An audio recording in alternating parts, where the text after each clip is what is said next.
The massive space station called Harmony's Edge floated in the darkness between stars. It was bigger than most moons, and home to the most important beings in the galaxy. Today, they had gathered for an emergency meeting that would change everything. Ambassador Zethkari stood in the center of the great council chamber. Her body was made of living crystal that caught the light and threw rainbows across the curved walls. She had lived for over 3,000 years and had seen many worlds.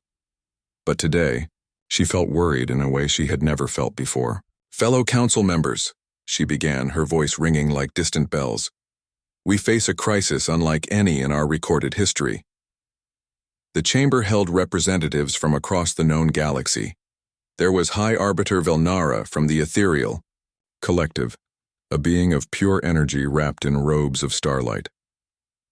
The Silathi delegate Thys sat nearby, looking like a graceful tree with bark that changed colors with her emotions.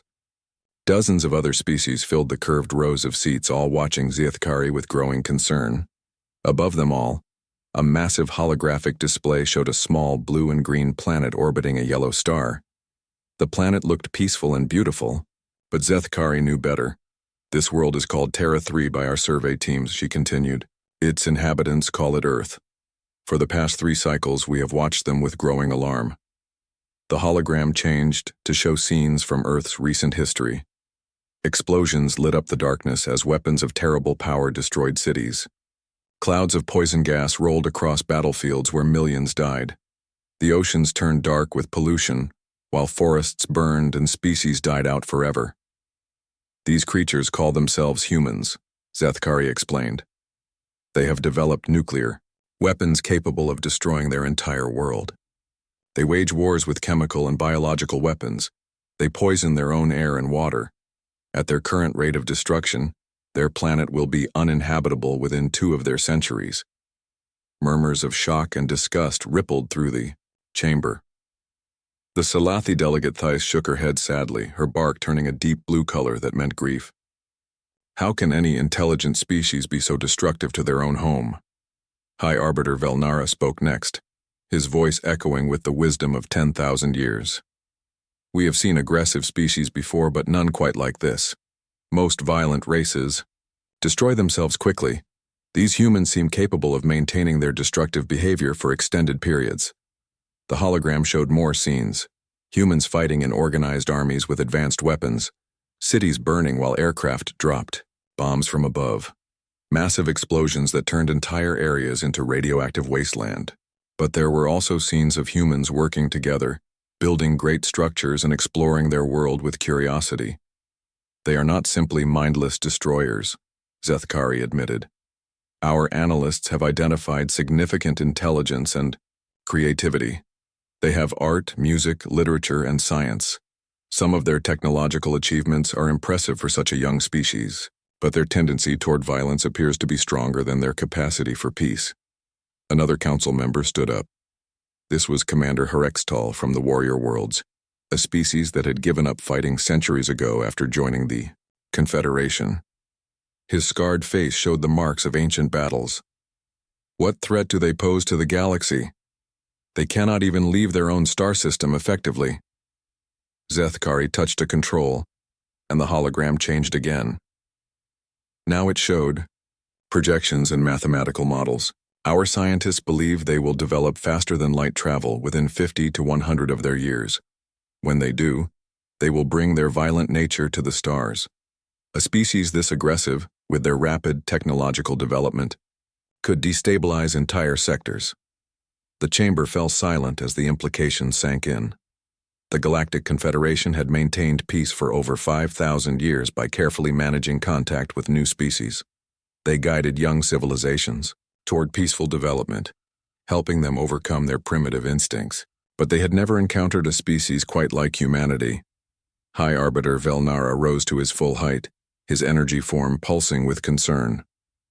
"The standard protocols seem inadequate for this situation. These humans show signs of Category 7 extinction risk behavior." A Category 7 rating was the highest threat level in Confederation classifications. It meant a species was likely to cause massive destruction if allowed to spread beyond their home world. Only 3 species in galactic history had ever received such a rating. 2 had destroyed themselves before developing space travel. The 3rd had been contained through permanent quarantine. Surely we can guide them as we have others, suggested Mediator Thys, her bark shifting to hopeful green. Every species can learn peace if properly taught. I have personally helped 17 different worlds overcome their violent tendencies. Zathkari shook her crystal head sadly. These humans may be different. Our behavioral analysts have studied their history extensively. They have been fighting organized wars for their entire recorded history. Violence appears to be deeply embedded in their nature. Even when they are not fighting external enemies, they fight among themselves. The hologram showed human history stretching back thousands of years.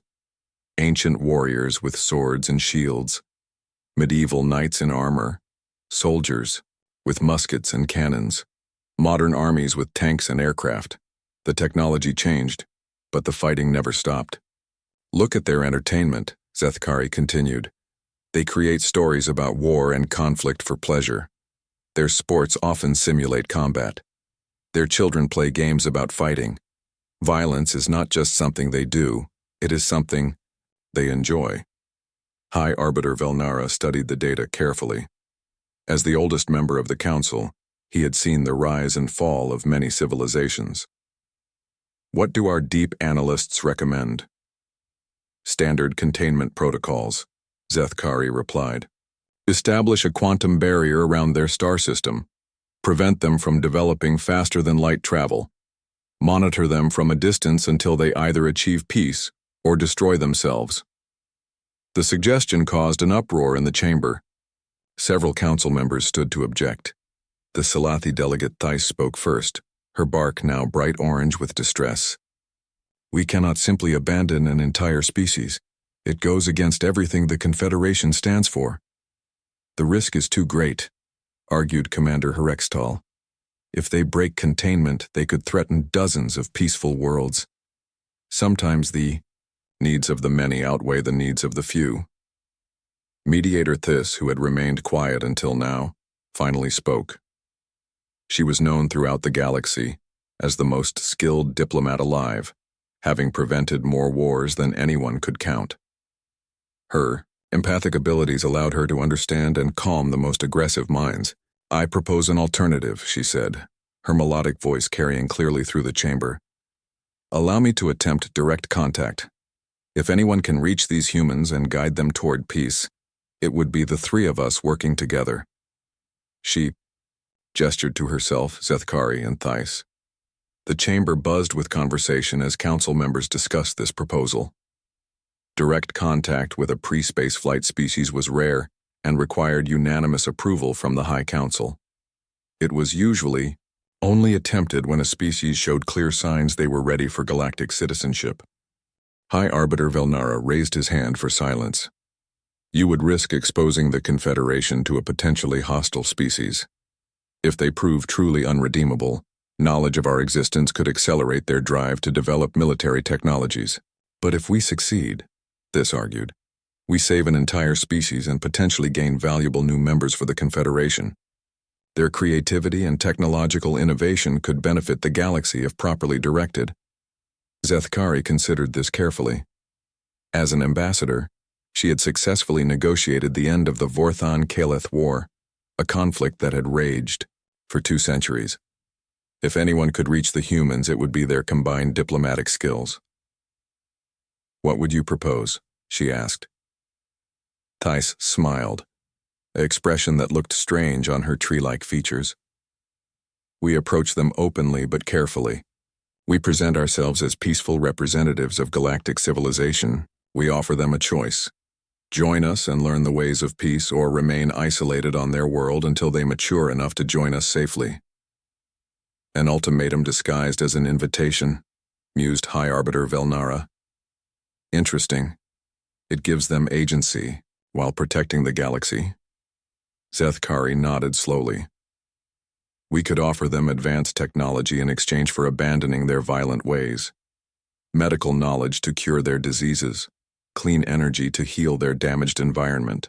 The promise of the stars if they prove worthy. And if they refuse, asked Commander Rextal. Then we implement standard containment protocols, This replied firmly. But at least we will have tried, and they will understand why they remain isolated. The debate continued for hours. Some council members worried about the risk of contact with such an aggressive species. Others felt that abandoning any species without attempting to help them violated the Confederation's core principles. Finally, High Arbiter Velnara called for a vote. All those in favor of attempting diplomatic contact with the humans of Terra 3? Lights appeared above each council member's seat as they cast their votes. Green for yes, red for no, yellow for abstention. Slowly, the chamber filled with mostly green lights. When the counting was done, the result was clear. Motion carries, Velnara announced. Direct contact is authorized. Ambassador Zethkari, Mediator Thys, and Harmony Speaker Nalthis will comprise the contact team. Zethkari felt a mix of excitement and apprehension. This would be the most important diplomatic mission of her long life. The fate of an entire species, and possibly the safety of the galaxy, would depend on their success. When do we depart? Asked Thys. Immediately, High Arbiter Velnara replied.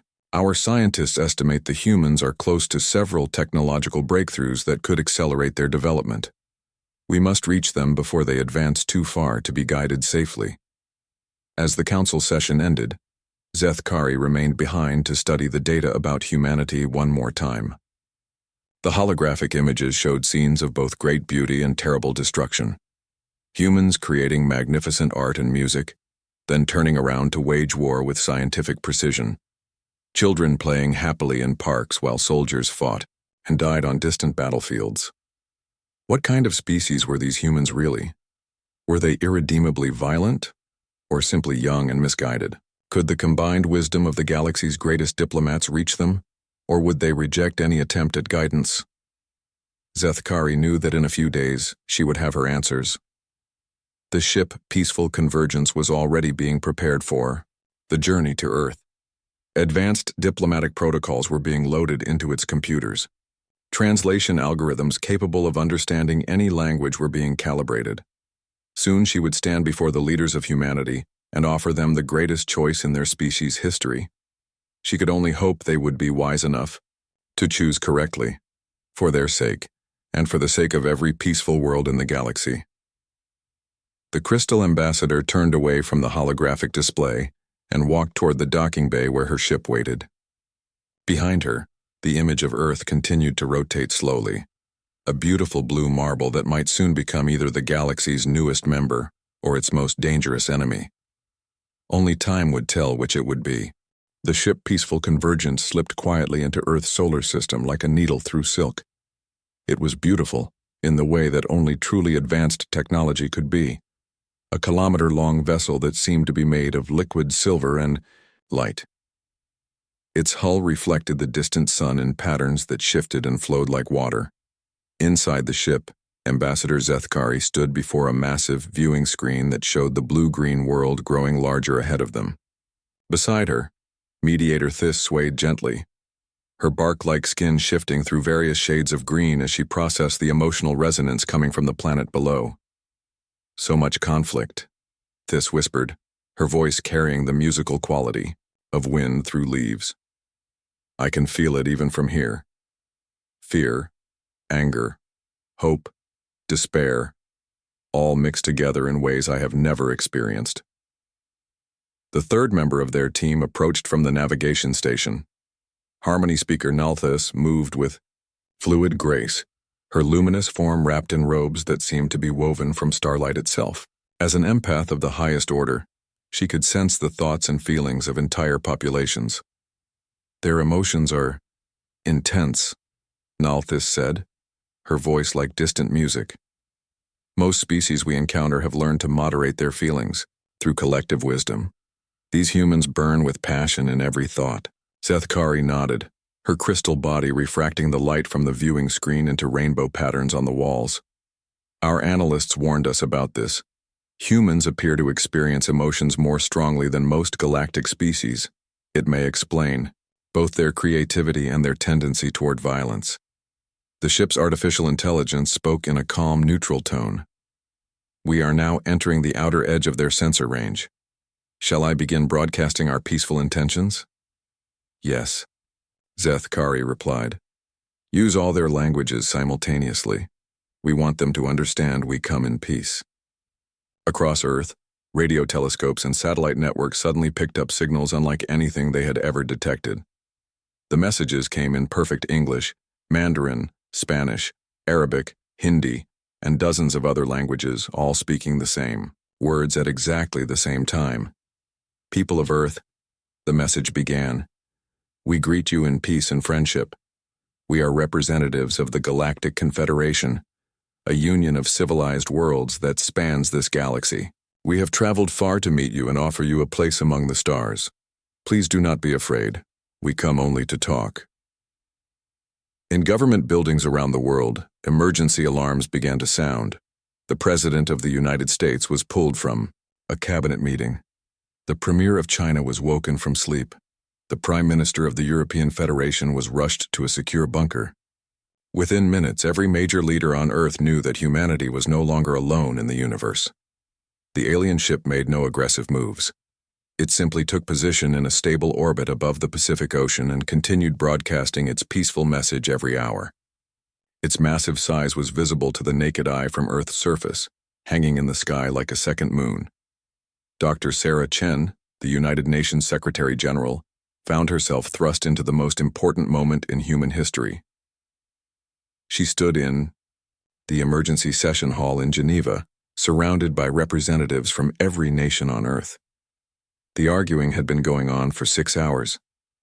"We must respond with caution," insisted President Martinez of the Americas Union. "We know nothing about these beings or their true intentions. But they're offering us contact with galactic civilization," countered Prime Minister Singh of the Indian Federation. "This could solve every problem we face: energy, climate change, disease. We cannot let fear drive our decision." Chancellor Hoffmann of the Germanic states shook her head grimly. "History teaches us to be suspicious of those who claim to come in peace but arrive with overwhelming military superiority. That ship could destroy our entire planet if it chose to." Dr. Chen called for order, her voice carrying clearly through the hall's translation systems. "The aliens have requested a meeting with what they call our supreme governing authority. Since no such thing exists, they will have to settle for this assembly." High above them, the 3 alien diplomats prepared for the most important first contact in galactic history. They had studied human culture extensively, but actually meeting them would be different. Humans were known to be unpredictable in ways that most species were not. "Remember," Zethkari told her companions, "we must be firm, but fair. Offer them the benefits of joining galactic civilization, but make clear that their violent tendencies cannot be allowed to spread to other worlds." Thais nodded, her empathic abilities already reaching out to sense the emotional state of the humans below. They are frightened, but also excited. Curious, but cautious. It is a complex mixture I have rarely encountered. Their minds are unusual, added Nalthis, her luminous form flickering slightly with concentration. Most species think in predictable patterns. These humans seem to consider multiple possibilities simultaneously. It makes them difficult to read. The transport beam activated and the 3 aliens materialized in the center of the United Nations Assembly Hall. The effect was designed to be impressive but non-threatening. A gentle cascade of golden light that deposited them on the speaking platform without any visible technology. The hall fell absolutely silent. Every human present stared at the 3 beings who had just appeared before them. They were clearly alien but beautiful in their strangeness.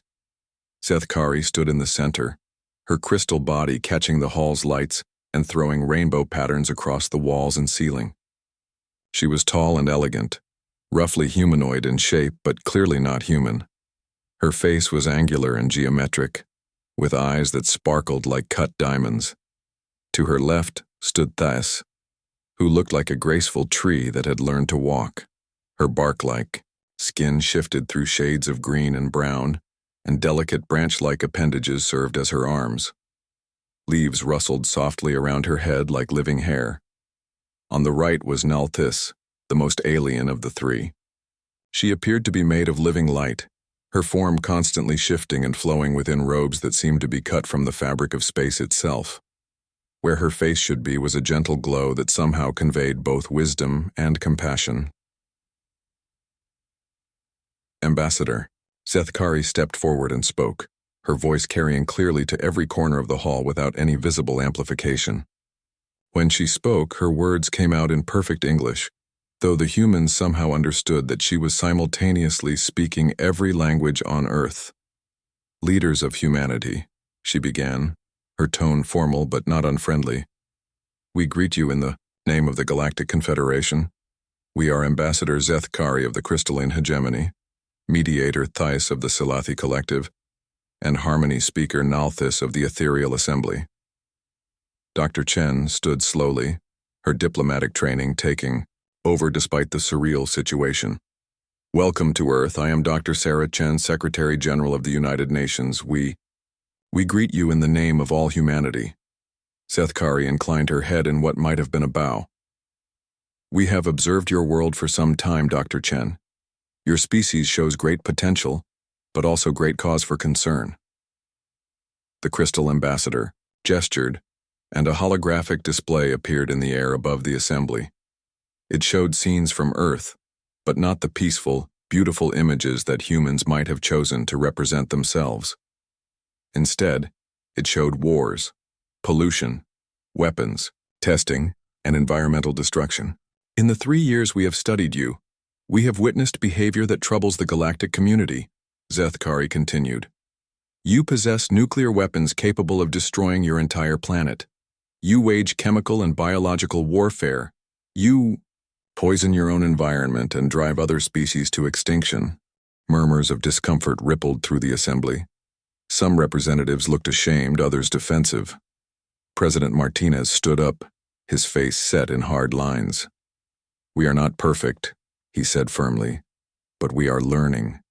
Humanity has also created great art, made scientific discoveries, and shown tremendous capacity for compassion and cooperation. This swayed forward, her bark shifting to a warmer green. This is true, she said, her voice like wind chimes in a gentle breeze. We have observed your capacity for both creation and destruction. It is precisely this potential that brings us here today.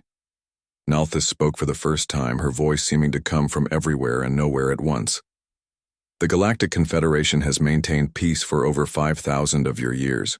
We have guided hundreds of species from primitive violence to civilized cooperation. We offer you the same opportunity. Dr. Chen felt the weight of history pressing down on her shoulders. What exactly are you offering? Zethkari's diamond-like eyes seemed to sparkle with possibilities. Membership in galactic civilization, access to technologies that could solve your energy crisis, heal your damaged environment, and cure your diseases, the chance to walk among the stars and meet thousands of other intelligent species. The hall erupted in excited conversation. The possibilities were staggering. Clean, unlimited energy, the ability to travel to other worlds, contact with alien civilizations beyond imagination. It seemed like humanity's every dream was being offered to them on a silver platter. But President Martinez was not easily impressed. And what would you require in return? The question hung in the air like a sword waiting to fall. Zethkari's expression became more serious, her rainbow patterns dimming slightly. Humanity would need to demonstrate its commitment to peace, she said carefully. Your military technologies would need to be regulated to prevent threats to other worlds. Aggressive national behaviors would need to be moderated. Your expansion beyond this world would be monitored and guided to ensure compatibility with galactic civilization. The excitement in the hall began to cool as the implications became clear. Chancellor Hoffman stood up, her voice sharp with suspicion. You're talking about placing humanity under some form of galactic supervision? Guidance, corrected Thys, her bark shifting to defensive orange. Every species requires time to adapt to galactic norms. We would help you overcome your primitive instincts and develop more civilized approaches to conflict resolution. Primitive instincts? The words came from an unexpected source, Dr. Yuki Tanaka, the representative from the Japanese Federation. She was known as one of the most peaceful and diplomatic people in the assembly. Who gave you the right to judge our entire species? Nalthis extended her empathic senses, trying to calm the growing tension in the room. But instead of the fear and gratitude she expected to find, she encountered something that made her luminous form flicker with alarm. The humans were not afraid of the aliens' superior technology. They were not desperate for galactic guidance. Instead, she sensed a cold, calculating intelligence and something else. Something that felt almost like, "You seem surprised by our questions," observed Dr. Chen, watching the aliens' reactions carefully. "Did you expect us to simply accept your offer without discussion?" Zethkari straightened, her crystal body ringing faintly like a bell. Most species are eager to join galactic civilization when offered the opportunity. The benefits are obvious, and the alternative is continued isolation and eventual self-destruction. "The alternative," repeated President Martinez slowly. "Meaning, if we refuse your guidance, you'll leave us alone?" The three aliens exchanged glances that somehow conveyed volumes of communication without words. Finally, Zethkari spoke again, and this time her tone was noticeably cooler. "If humanity proves unable or unwilling to accept peaceful integration into galactic society, then for the safety of all civilized worlds, you would indeed remain isolated, until such time as you demonstrate the wisdom necessary for responsible membership." The hall fell silent as the true nature of the alien offer became clear. It wasn't really an offer at all. It was an ultimatum wrapped in diplomatic language: submit to alien oversight or remain forever trapped on Earth. Dr. Chen looked around the assembly, seeing the same realization dawning on face after face. Humanity was being offered a choice, but not the kind of choice they had hoped for. They could surrender their independence and become junior partners in someone else's galaxy, or they could remain prisoners on their own world. She took a deep breath and stood to address the alien diplomats. When she spoke, her voice carried a quiet strength that surprised even herself. "Thank you for your offer," she said politely. "We will need time to discuss this among ourselves before giving you an answer." The three aliens nodded, apparently expecting this response. "Of course," Zethkari replied. "Take all the time you need. We will remain in orbit until you are ready to proceed." As the aliens prepared to transport back to their ship, Nalthis extended her empathic abilities one more time, trying to get a final reading on the human emotional state. What she found made her recoil in shock. The humans were not afraid. They were not desperate. They were not even particularly impressed by the aliens' technology. Instead, she sensed something she had never encountered in thousands of years of diplomatic contact. A cold, patient determination that felt almost predatory in its intensity. For the first time in her long life, Harmony speaker Nalthis wondered if perhaps they had made a terrible mistake in coming to Earth. The emergency session of the United Nations continued long into the night. Representatives from every nation on Earth argued, debated, and discussed the alien offer in dozens of languages. Coffee and energy drinks flowed like water as humanity's leaders grappled with the most important decision in their species' history. Dr. Sarah Chen stood at the center of it all, feeling the weight of billions of human lives pressing down on her shoulders. Around her, the debate raged on with passionate intensity. "We have to accept," insisted Prime Minister Singh, his voice hoarse from hours of arguing. "They're offering us solutions to every problem we face. Climate change, energy crisis, overpopulation. They can help us fix it all." Chancellor Hoffman shook her head vigorously. "At what cost? They want to control our military, our government, our entire way of life. We would become pets in their galactic zoo." President Martinez leaned forward in his chair, his eyes hard with determination. "Has anyone else noticed they never actually asked us what we wanted? They observed us for 3 years and decided we needed their guidance. They didn't even try to communicate with us before making their judgment." Dr. Chen nodded thoughtfully. "That is troubling. In all their talk of peace and civilization, They seem to assume they know what's best for us better than we do ourselves. High above them, aboard the ship Peaceful Convergence, the three alien diplomats were having their own intense discussion. The meeting had not gone as expected, and they were trying to understand why. Their response pattern is completely outside normal parameters, Zethkari said, her crystal body dim with confusion. Most species show either eager acceptance or overwhelming fear when first contacted. These humans show neither. Thais swayed nervously, her bark cycling through shades of brown and orange. They asked questions I have never heard before. About our right to judge them, about alternatives to our offer. Most species are simply grateful for the opportunity to join galactic civilization.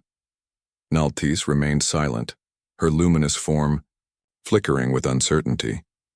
She was still processing what she had sensed from the human minds below. There had been something there, hiding beneath their diplomatic politeness that felt dangerous in a way she couldn't explain. Perhaps we underestimated their pride, Zethkari mused. Young species often have inflated opinions of their own capabilities. Once they understand the true scope of galactic civilization, they usually become more reasonable. But even as she said it, the Crystal Ambassador felt a nagging doubt. The humans hadn't seemed proud or arrogant. They had seemed calculating, as if they were evaluating the aliens rather than being overwhelmed by them. Back on Earth, the debate was taking an unexpected turn. Dr. Yuki Tanaka, the Japanese representative who had questioned the aliens' right to judge humanity, stood to address the assembly. "Has anyone considered," she said quietly, "that these aliens might not be as advanced as they claim?" The hall fell silent. It was a startling suggestion that nobody had dared voice before. "Think about it," Dr. Tanaka continued.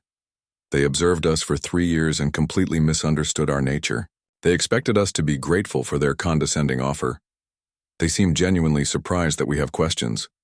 Is this really the behavior of a supremely advanced civilization?" President Martinez nodded slowly. "And their technology, while impressive, isn't as far beyond ours as they want us to believe. Faster than light travel, yes, matter transportation, certainly, but nothing that violates the fundamental laws of physics. Nothing that suggests they're thousands of years ahead of us." Dr. Chen felt a chill run down her spine as she began to see where this line of thinking was leading. "What are you suggesting?" "I'm suggesting," Dr. Tanaka said carefully, "that maybe we shouldn't be so quick to assume they're our superiors. Maybe they're just older, not necessarily wiser." The implications hung in the air like a thundercloud. If the aliens weren't the godlike beings they pretended to be, then their ultimatum became something very different. It became a threat from equals who thought they were dealing with primitives. Dr. Chen's secure phone buzzed with an urgent message. She read it quickly, her eyes widening with each word. Then she stood and addressed the assembly. "I've just received word from our military and scientific advisors," she announced. "They want to brief us on some interesting developments." 30 minutes later, the assembly reconvened in a secure briefing room deep beneath the UN building.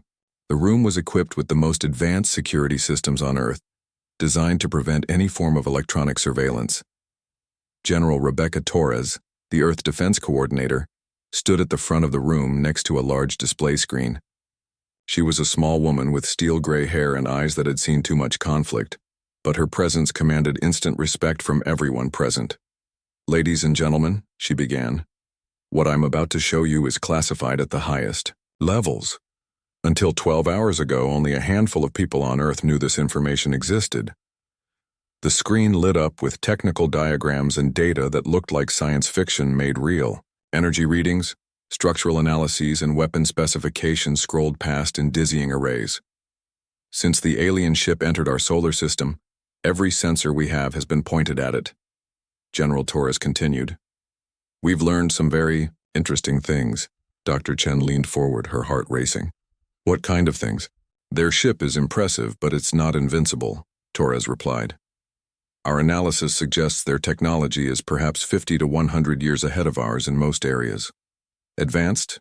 Yes. Godlike? No." The implications hit the assembly like a physical blow. If the aliens weren't as far advanced as they seemed, then humanity wasn't as helpless as everyone had assumed. But more importantly, Torres continued, we've detected something else. Energy signatures from locations around Earth that we didn't expect. The screen changed to show a map of the world dotted with glowing points. There were dozens of them, scattered across every continent and several locations in the oceans. What are those? Asked President Martinez. Dr. Sarah Kovach, Earth's chief science advisor, stepped forward. She was a brilliant woman who had spent her entire career studying theoretical physics and technologies that most people thought were impossible. Those, she said with a slight smile, are installations that have been hidden from public view for decades, projects that officially don't exist, technologies that the scientific community has been developing in secret since the end of World War II. The room erupted in shocked conversation. Secret technology? Hidden installations? It sounded like conspiracy theories come to life. Dr. Kovach raised her hand for silence. When humanity first detected radio signals from space in the 1940s, some very intelligent people began asking a simple question. What happens when someone out there notices us? Project Prometheus was born from that question. She clicked a control, and the display showed historical documents stamped with classifications so high that most of the people in the room had never seen them before. For over 70 years, Kovach continued, the brightest minds on Earth have been working on a single goal, ensuring that when we finally made contact with alien intelligence, we would not be helpless victims. Every major technological breakthrough, every scientific advance, every space program, they all fed into Prometheus. General Torres took over again. The wars the aliens observed, the conflicts they think show our primitive nature, many of those were cover stories, field tests for weapons and strategies designed specifically for asymmetric warfare against technologically superior opponents. The revelation sent shockwaves through the assembly. Everything they thought they knew about recent human history was apparently wrong. The arms races, the space programs, the international tensions, it had all been part of a massive coordinated effort to prepare for this exact moment. You're saying we've been preparing for alien contact since the 1940s? Dr. Chen asked, her voice barely above a whisper. I'm saying, Dr. Kovach replied, that when those aliens scanned our planet, they saw what we wanted them to see, a primitive species engaged in pointless conflicts, unaware of the greater universe around them.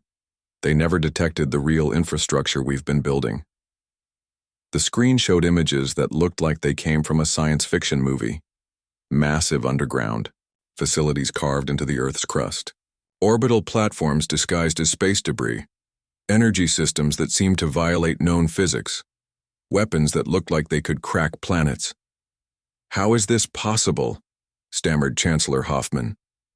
How could something this large be kept secret? General Torres smiled grimly. Because the people working on it thought they were working on separate, unrelated projects. A physicist developing new energy systems thought she was working on clean power. An engineer designing advanced materials thought he was building better spacecraft. A weapons specialist creating new defensive systems thought she was preparing for conventional warfare. Only a few dozen people ever knew the full scope of Prometheus, added Dr. Kovach. Until today. The alien arrival triggered protocols that have been dormant for decades. Suddenly, all these separate projects are revealing themselves as parts of a larger whole. President Martinez stared at the displays in amazement. Are you telling me that we're not as helpless as we thought? I'm telling you, General Torres replied, that those aliens made a very dangerous mistake. They assumed we were primitive because our technology appeared primitive. They never considered that we might be intentionally hiding our true capabilities. Doctor. Chen felt the world shifting around her as she absorbed these revelations. Humanity had been preparing for this moment for longer than she had been alive. The aliens thought they were dealing with naive children, but instead they had walked into a carefully prepared trap. What are our real capabilities? She asked. Dr. Kovach's smile was cold and calculating. Let's just say that when those aliens decided to threaten us with isolation, they made the same mistake that human enemies have been making for centuries. They underestimated what humans are capable of when they feel cornered. The assembly sat in stunned silence as the full implications became clear. The aliens had come to Earth expecting to find a primitive species ready for guidance. Instead, they had discovered a predator that had been patiently preparing for their arrival. High above them, aboard the peaceful Convergence, Harmony speaker Nalthes suddenly gasped in alarm. Her empathic abilities had just detected something impossible. A massive surge of purposeful, coordinated thought from across the planet below. "Something is happening," she told her companions urgently. The human emotional pattern just changed completely. Where there was confusion and fear, now there is focus, unity, determination. Zethkari moved to the sensor station, her crystal body reflecting the warning lights that had suddenly begun flashing across the ship's displays. "I'm detecting energy signatures from across their planet, massive ones. How is this possible?" Thais swayed with agitation, her bark shifting to deep red. "These readings, they suggest technology almost as advanced as our own. But that's impossible. We observed them for 3 years. They're primitive." On the screens around them, new contacts began appearing throughout Earth's solar system. Objects that had been hiding in the asteroid belt, disguised as space debris, suddenly powered up and revealed themselves as artificial constructs of enormous size and obvious military purpose. "They were hiding," Zethkari whispered in disbelief. "The entire time we were observing them, they were hiding their true capabilities." The 3 alien diplomats stared at the displays in growing horror as they realized what they had done. They hadn't discovered a primitive species in need of guidance. They had awakened something that had been patiently waiting for them, and now it was too late to take back their ultimatum. Below them, in the secure briefing room beneath the United Nations building, Dr. Sarah Chen stood to address the assembly, one final time. "The aliens offered us a choice," she said, her voice steady and calm. "Submit to their guidance, or remain isolated on Earth. I think it's time we showed them that they overlooked a third option." The vote was unanimous. Admiral Rebecca Torres stood in the command center of Installation Omega, a facility that officially did not exist. Located 3 miles beneath the Mariana Trench, it was one of the most advanced military installations in human history. Round her dozens of technicians worked at stations that hummed with technology decades ahead of anything the public had ever seen. The main display showed the alien ship hanging in orbit above Earth, still broadcasting its messages of peaceful intention. But now, humanity was looking back with eyes the aliens never knew existed. "Status report," Torres commanded, her voice carrying the authority of someone who had spent 30 years preparing for this exact moment. Commander Sarah Mitchell, Torres's second-in-command, consulted her displays. "All Prometheus installations are now online and reporting ready status. Orbital platforms have dropped their camouflage and are moving into position. Deep space sensors show no additional alien contacts. Within 50 light-years," Torres nodded grimly. "Good. It appears our visitors came alone, which suggests they're either very confident or very naive. Given what we've learned about them, I'm leaning toward naive." High above them, the 3 alien diplomats were experiencing the first real fear they had felt in centuries. Their ship's sensors were detecting impossible things, energy signatures that suggested technology rivaling their own, hidden installations that somehow escaped detection for 3 years of careful observation, and worst of all, weapon systems that seemed to be analyzing their ship's defenses in real time. "How is this possible?" Zethkari demanded, her crystal body flickering with stress patterns. "Our sensors are the most advanced in the galaxy. We would have detected any significant technology during our survey." Thys swayed nervously, her bark cycling through colors that indicated deep confusion and growing alarm. Unless they were intentionally hiding it from us. But that would require a level of sophistication we never credited them with. Nalthis reached out with her empathic abilities, trying to understand what the humans were feeling. What she found made her luminous form dim with shock. "They're not afraid," she whispered. "They're not confused or overwhelmed. They're excited, eager, as if they've been waiting for this moment their entire lives." The ship's communication system activated without their command, causing all three aliens to spin toward the main display in alarm. A human face appeared on the screen, an older woman with steel-gray hair and eyes that seemed to look directly through them. "Good evening," Admiral Torres said politely. "I am Admiral Rebecca Torres, Earth Defense Coordinator. I believe we need to have a conversation." Zethkari stepped forward, trying to maintain her diplomatic composure despite the growing alarm she felt. "Admiral Torres, I am Ambassador Zethkari. We are still waiting for your government's response to our offer of membership in the Galactic Confederation." Torres smiled, and there was something in that expression that made all three aliens take an involuntary step backward. "Oh, we've made our decision. But first, I think there are some things you should know about humanity that you missed during your 3-year observation period." The display split to show images from around Earth, but these weren't the scenes of conflict and environmental destruction the aliens had observed before. Instead, they showed massive technological installations emerging from hidden locations around the globe. In the Sahara Desert, a structure the size of a small city rose from beneath the sand. Its gleaming metal surface was covered with arrays and transmitters that hummed with barely contained energy. Similar installations emerged from the Amazon rainforest, the Siberian tundra, and the Antarctic ice sheet. Installation Alpha in North Africa, Torres explained conversationally, primarily focused on energy weapons and defensive systems. Installation Beta in South America handles advanced materials research and manufacturing. Installation Gamma in Siberia develops faster-than-light communication systems, and Installation Delta in Antarctica, well, that's where we keep our more exotic weapons. The aliens watched in growing horror as the true scope of human preparation revealed itself. These weren't recent constructions.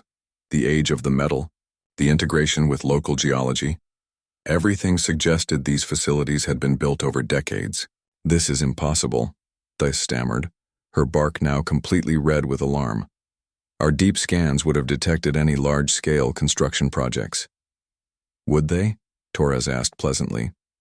"Tell me, Ambassador, how thoroughly did you scan the Earth's core?" The question hit the aliens like a physical blow. Standard galactic survey protocols focused on surface and near-surface technology. Few species had the ability or desire to build significant installations in their planet's interior. "You see," Torres continued, "when humanity first detected radio signals from space nearly a century ago, some very smart people asked a simple question. What happens when someone notices us? Project Prometheus was created to answer that question." The display showed historical footage, grainy black and white images of scientists working in underground laboratories, engineers building massive machines in caverns carved from solid rock, military personnel testing weapons that seemed to violate known physics. For 80 years, the brightest minds on Earth have been working toward a single goal, ensuring that when we finally made contact with alien intelligence, we would meet them as equals, not as supplicants begging for guidance. Zethkari felt her crystal structure resonating with stress harmonics she hadn't experienced since her youth. "You've been preparing for contact since before you achieved spaceflight?" "Oh, much longer than that," Torres replied. "You see, humans have always known we weren't alone in the universe. We just didn't know when our neighbors would come calling. So we decided to be ready." The display shifted to show new images. Orbital installations that had been disguised as space debris suddenly revealing their true nature. What the aliens had dismissed as primitive satellites and defunct spacecraft were actually sophisticated weapons platforms and sensor arrays. "Platform Hermes handles orbital defense," Torres explained. "Platform Apollo manages deep space surveillance. Platform Artemis coordinates our missile defense network. And Platform Ares, well, that's our big stick." As if summoned by her words, something massive began to move in the asteroid belt between Mars and Jupiter. What had appeared to be a large asteroid slowly rotated to reveal itself as an artificial construct, a space station the size of a small moon, bristling with weapons that hurt to look at directly. "You've been hiding an entire military infrastructure," Nalthis said, her voice barely audible with shock. "We've been preparing for survival," Torres corrected. "You see, Ambassador, humanity has learned some hard lessons about what happens When a technologically superior force arrives claiming to bring peace and civilization, it doesn't usually end well for the natives. The truth of that statement hit the aliens like cold water. In their thousands of years of guiding younger species, they had never encountered one that had prepared for their arrival. Most civilizations were either too primitive to resist or too grateful for advanced technology to question the terms. Now, Torres continued, her voice taking on a harder edge, let's talk about your ultimatum. Submit to galactic guidance or remain isolated on Earth. I'm afraid you overlooked a third option. What third option? Zethkari asked, though she was beginning to suspect she didn't want to know the answer. Torres's smile became predatory. The option where humanity takes its place among the stars on its own terms, whether the Galactic Confederation approves or not. The implications hung in the space between them like a loaded weapon. The aliens had come expecting to find a primitive species they could easily guide or contain. Instead, they had discovered a civilization that had spent decades preparing to resist exactly the kind of control they offered. You cannot be serious, this said, her bark now cycling through colors that indicated panic. The Galactic Confederation has maintained peace for 5,000 years. You cannot simply ignore our authority. Authority? Torres laughed, and the sound sent chills through all three aliens. What authority? You observed us without permission. You judged us without understanding. You offered us membership in your confederation while making it clear that refusal would result in imprisonment on our own world. That's not authority. That's extortion.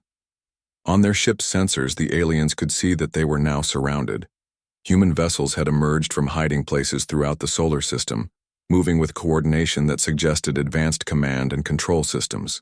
But more disturbing than their numbers was their technology, sensors that seemed to be actively scanning the alien ship, learning its weaknesses and capabilities. Dr. Kovac, Torres said, speaking to someone off-screen, please explain to our guests what they're seeing. A new figure appeared on the display, a brilliant-looking woman with eyes that sparkled with scientific curiosity and more than a little madness. Dr. Sarah Kovac had spent her entire career pushing the boundaries of theoretical physics, and now her work was finally being revealed to the world. Quantum entanglement communication networks, she said cheerfully, as if discussing the weather. Exotic matter manipulation systems, gravity wave detection and analysis, faster than light sensors based on tachyon particle streams. Oh, and my personal favorite, adaptive artificial intelligence systems that can analyze and replicate alien technology in real time. Zethkari felt her crystal structure begin to vibrate with harmonics of pure terror. You're analyzing our ship? We've been analyzing your ship since the moment you entered our solar system, Kovac replied. Your stealth systems are quite good, but they're based on conventional physics. We've been working with unconventional physics for decades. The alien ship's defense systems suddenly activated without command, responding to scanning beams that shouldn't have been able to penetrate their shields. Warning lights flashed across every console as their most advanced protective measures were systematically probed and cataloged. Stop this immediately, this demanded, her empathic abilities reaching out to try to calm the human minds she could sense. But instead of the chaotic emotion she expected, she encountered something that made her recoil in horror. A vast network of interconnected human consciousness, all focused on a single goal with predatory intensity. I'm afraid we can't do that, Torres replied calmly. You see, you made this an all-or-nothing proposition when you offered us your ultimatum, submit or be contained. Well, we choose option 3. We take what we want and ignore your objections. Nalthis extended her empathic abilities to their fullest extent, trying to understand what kind of minds could be so cold and calculating. What she found defied everything she thought she knew about intelligent species. The humans weren't acting out of fear or desperation. They were acting out of careful, long-term planning and absolute confidence in their abilities. You don't understand, she whispered. The Galactic Confederation has technology beyond your comprehension. If you resist, if you try to expand beyond this system, you'll face the combined might of thousands of worlds. Tora's expression didn't change, but something in her eyes became even harder. And you don't understand what humanity is capable of when we're threatened. You think your confederation is impressive because it maintains peace among thousands of species? We've been at war with ourselves for our entire history and we're still here. We've turned conflict into an art form. She leaned forward, and her next words carried the weight of absolute certainty. Your confederation survives because it's never faced a real challenge. Species that join willingly are already peaceful. Species that resist are primitive and easily contained. But what happens when your confederation faces a species that's both advanced and absolutely unwilling to submit? The question hung in the air like a death sentence. For the first time in their long lives, the three alien diplomats were beginning to understand that they had made a fundamental error in judgment. They had mistaken humanity's surface conflicts for primitive aggression, when in reality they had been observing a species that had weaponized conflict itself. You're making a terrible mistake, Zethkari said desperately. The Confederation will not allow a rogue species to threaten galactic peace. Torres stood up, her figure filling the display screen. Behind her, technicians worked at stations that hummed with barely contained power. Then they'll have to stop us, she said simply. And I very much doubt they can. The transmission ended, leaving the three aliens alone with their growing terror and the inescapable realization that they had awakened something that should have been left sleeping. Outside their ship, human vessels continued to multiply, each one representing technology that shouldn't exist and capabilities that defied galactic understanding. For the first time in galactic history, the Confederation's envoys had encountered a species that looked at their ultimatum and laughed. The galaxy would never be the same. High Arbiter Velnara materialized on the bridge of the massive dreadnought Eternal Harmony, with fury radiating from his energy form like heat from a star. Around him, the command crew of various alien species worked frantically at their stations, trying to make sense of the impossible readings coming from the primitive world they had come to contain. "Report," he commanded, his voice echoing with the power of 10,000 years of authority. Fleet Commander Zendar, a heavily armored being from the Hegemony War worlds, stepped forward with obvious reluctance. "High Arbiter, the situation has deteriorated beyond our expectations." The main display showed the Sol system in tactical overview. What should have been a simple containment operation had become something unprecedented in galactic history. Dozens of human vessels moved with coordinated precision, their energy signatures indicating technology that rivaled the Confederation's own. "How many ships?" Velnara asked, his energy form flickering with barely controlled anger. "We count 47. Active vessels with more emerging from hiding every hour," Zendar replied. "But High Arbiter, their technology appears to be adaptive. Our sensors indicate they're analyzing our ships in real time and making improvements to their own systems, based on what they learn." Velnara turned to study the tactical display more carefully. The human ships were smaller than Confederation vessels, but they moved with an agility that suggested advanced propulsion systems. More disturbing, they seemed to be actively scanning, the alien fleet learning its capabilities and weaknesses. "What of our peace envoys?" "Ambassador Zethkari reports that first contact protocols have failed completely," Zendar said grimly. "The humans rejected our guidance offer and have begun demonstrating military capabilities we never detected during the survey period." Aniao, the bridge of the peaceful convergence, the three alien diplomats huddled around their sensors in growing despair. Everything they thought they knew about humanity had been proven wrong in the most terrifying way possible. "They've been planning this for decades," This whispered, her bark now permanently deep red with alarm. "Every conflict we observed, every war we thought showed their primitive nature. It was all preparation for this moment." Nalthis reached out with her empathic abilities, trying to understand the human mindset. What she found made her luminous, form flicker with terror. "They're not afraid of us," she reported. "They're excited, as if they've been waiting their entire lives for this opportunity to test themselves against galactic civilization." Zethkari studied the energy readings from the human vessels surrounding them. "Their weapon systems are unlike anything in our databases. They seemed designed specifically for asymmetric warfare against technologically superior opponents. The truth was becoming undeniable.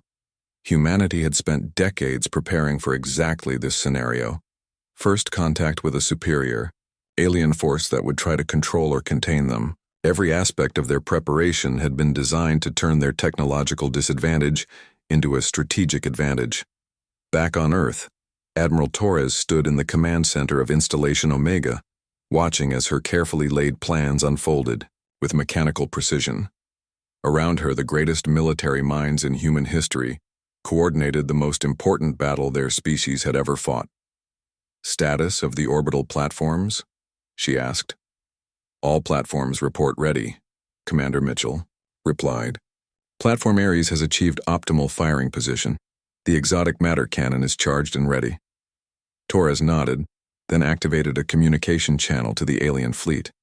She wanted them to understand exactly what they were facing before the demonstration began. The main display in the Eternal Harmony flickered to life, showing Torres's face. High Arbiter Velnara moved to face the screen, his energy form pulsing with barely contained power. "I am High Arbiter Velnara of the Galactic Confederation," he announced in a voice that had commanded respect across the galaxy for millennia. "You will stand down immediately and submit to Confederation authority."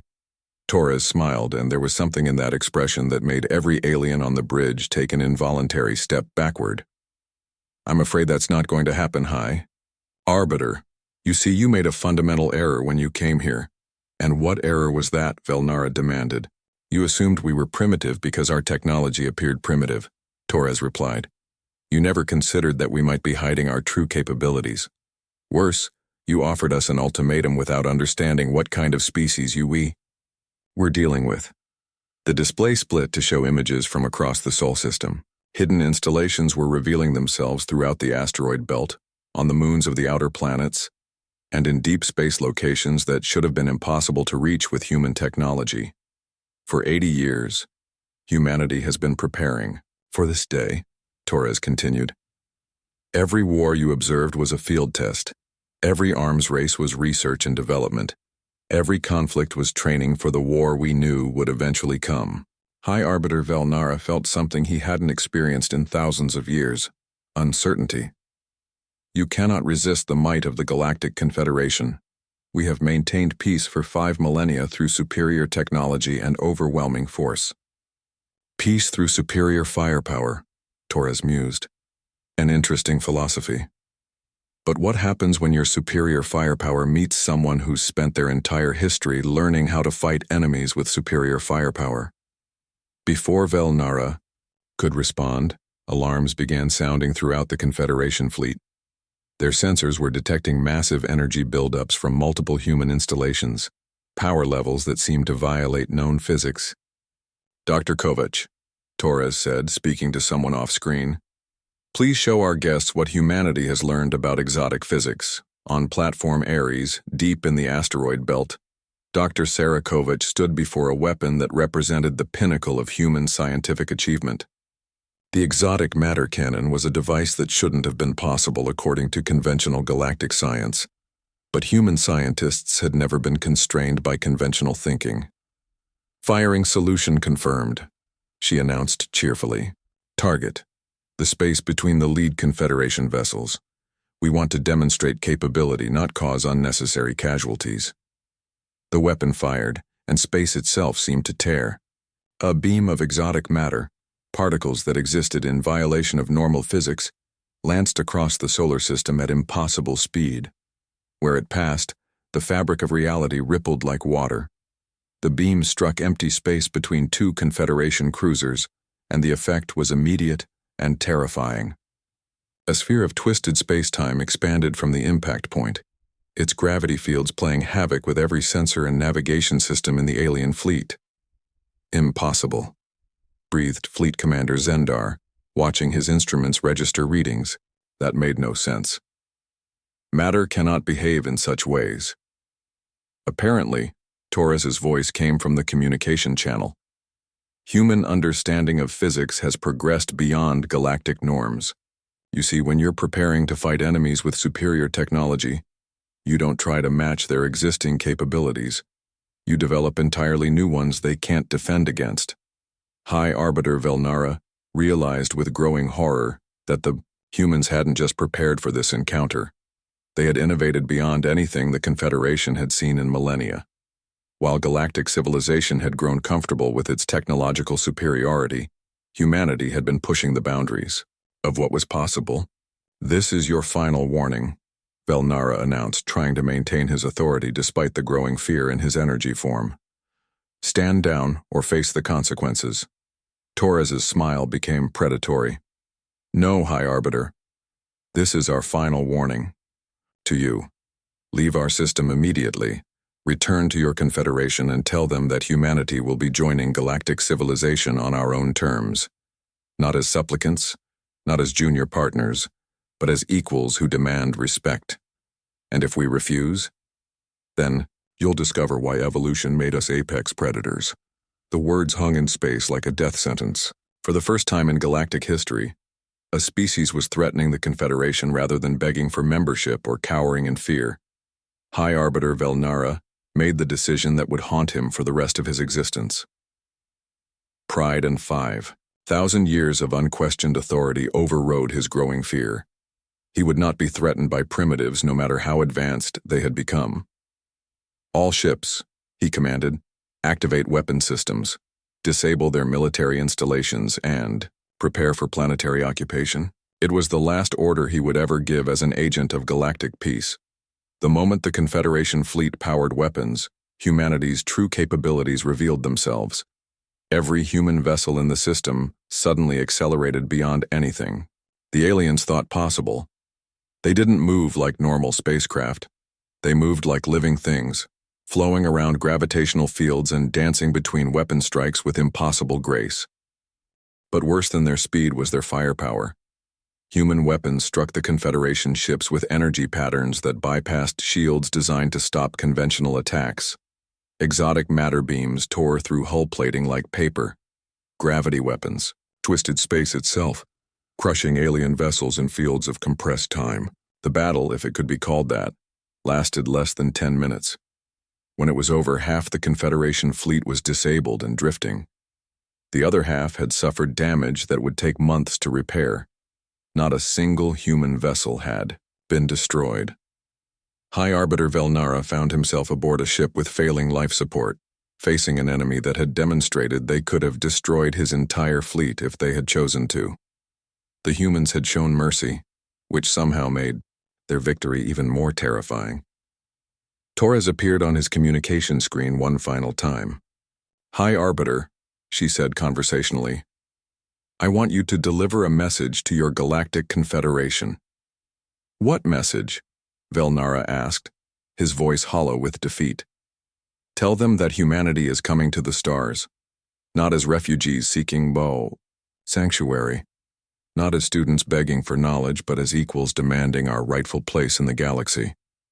Tell them that if they ever again mistake our restraint for weakness, they will discover exactly what 8 billion apex predators are, capable of when properly motivated." She paused, letting the implications sink in. "And tell them that the next time they send envoys to a world, they should ask what that world wants instead of assuming they know what's best for it." The communication ended, leaving Velnara alone, with his shattered fleet and the knowledge that he had awakened something that would change the galaxy forever. As the surviving Confederation ships limped away from Earth, human construction fleets were already at work. Massive shipyards emerged from hidden locations, beginning construction of vessels designed for deep space exploration and colonization. These weren't the ships of a species seeking permission to join galactic civilization. They were the ships of a civilization ready to claim its destiny among the stars. Ambassador Zethkari, aboard the damaged, peaceful Convergence, watched Earth shrink in the distance with growing dread. The crystal being had lived for thousands of years and seen the rise of dozens of civilizations, but she had never encountered anything like humanity. They had been sent to offer guidance to a primitive species. Instead, they had discovered a civilization that had turned its apparent primitiveness into the ultimate weapon, the element of surprise. Every assumption the Confederation had made about humanity had been wrong, And those wrong assumptions had led them into a trap decades in the making. "What have we done?" Theus whispered, her bark now permanently scarred with stress patterns that would never fade. "We've announced humanity's existence to the galaxy," Zethkari replied grimly, "and we've shown them that we are not the apex civilization we believed ourselves to be." Nalthis reached out with her empathic abilities one last time, sensing the emotional state of the humans they were leaving behind. What she found made her luminous form dim with terror. The humans weren't celebrating their victory. They weren't even satisfied with having driven off the alien fleet. Instead, they were already planning, already preparing for what would come next. They understood that this battle was just the beginning of a much larger conflict. "They're not content to simply defend their world," she reported to her companions. "They're preparing to take the fight to us, to challenge the entire structure of galactic civilization." The three envoys fell silent as the full implications became clear. The Galactic Confederation had dispatched peace envoys to Earth expecting to find a primitive species in need of guidance. Instead, they had awakened a sleeping giant that would reshape the galaxy according to its own vision. Behind them, Earth's shipyards worked around the clock, building vessels that would carry humanity to the stars not as supplicants or students, but as conquerors of their own destiny. The age of unquestioned Confederation authority was over. The age of humanity had begun. And somewhere in the depths of space, High Arbiter Velnara composed a message that would send shockwaves through every civilized world in the galaxy. For the first time in 5,000 years, the Galactic Confederation had encountered a species that looked at their offer of membership and said no. The galaxy would never be the same.